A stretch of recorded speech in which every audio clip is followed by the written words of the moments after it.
En 1964, a sus 49 años, al escritor Norman Cousins le sobrevino una enfermedad articular paralizante y supuestamente incurable.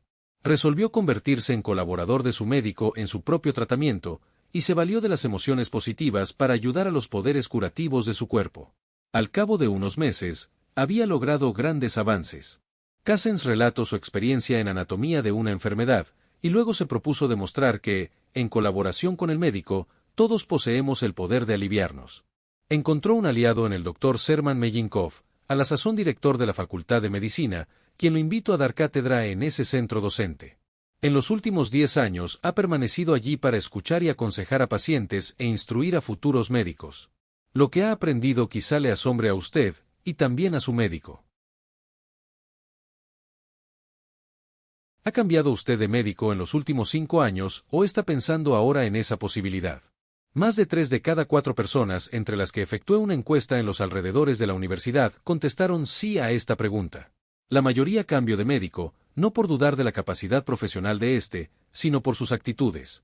A estas personas les preocupa la insensibilidad ante sus necesidades o la falta de respeto a sus opiniones. Siguen llegando a mí quejas semejantes. Por ejemplo, una joven profesora me dijo que se veía rechazada cada vez que deseaba hablar del diagnóstico o de alguna recomendación de su médico. Me decía que no me atormentara con esas cosas, explica la joven. Y cuando le pregunté algo de cierta información de la literatura médica, replicó que, si no confiaba en él, consultara a otro. Otra mujer se quejó de haber tenido que esperar casi 2 horas en el consultorio de su médico para que le dieran el informe de una biopsia de mama. Se le comunicó por fin que el resultado de la biopsia había sido negativo, no tenía cáncer. En eso, cuando ya se retiraba, la enfermera rectificó: había habido un error y la biopsia había resultado positiva.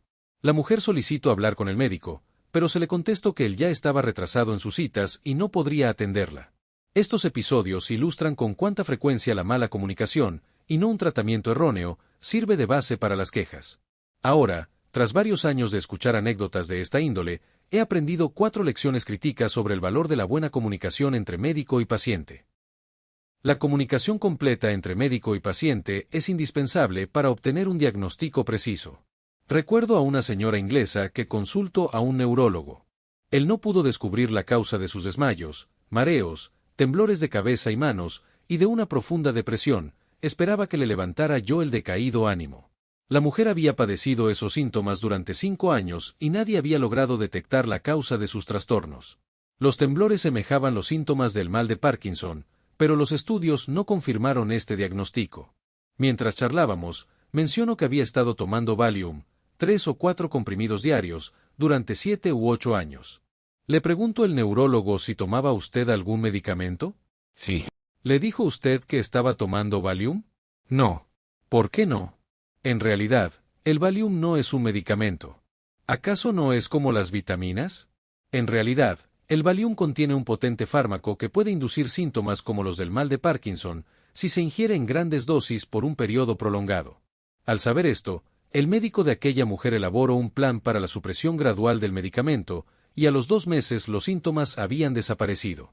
Por ese caso, aprendí cuán importante es que el médico dedique tiempo a presionar, insistir y extraer la información básica del paciente respecto de su estado de salud y tratamiento.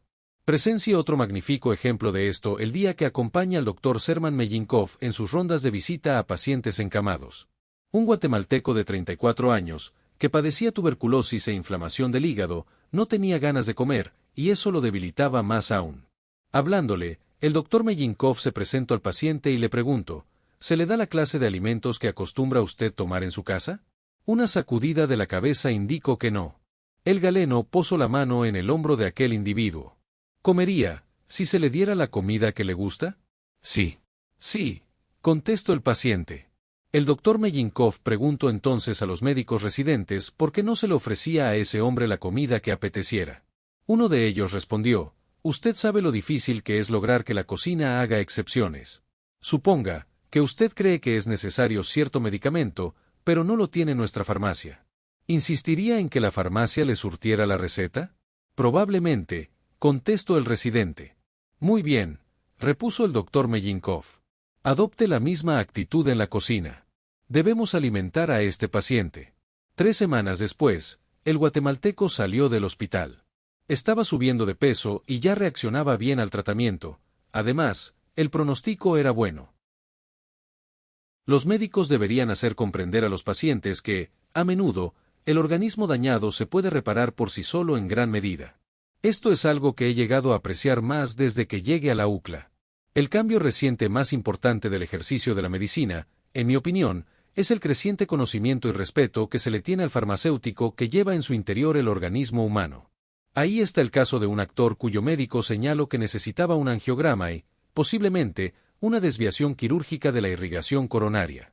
El paciente buscó una segunda opinión con un médico de la UCLA, quien le dijo que, en contra de la impresión general, era posible reacondicionar el corazón lesionado.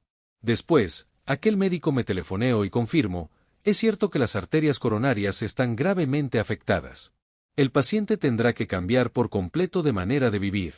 Necesitará ejercicio diario y una dieta rigurosa. El actor se consagró a seguir el nuevo régimen, y se disciplinó a ingerir alimentos con poca grasa y sal.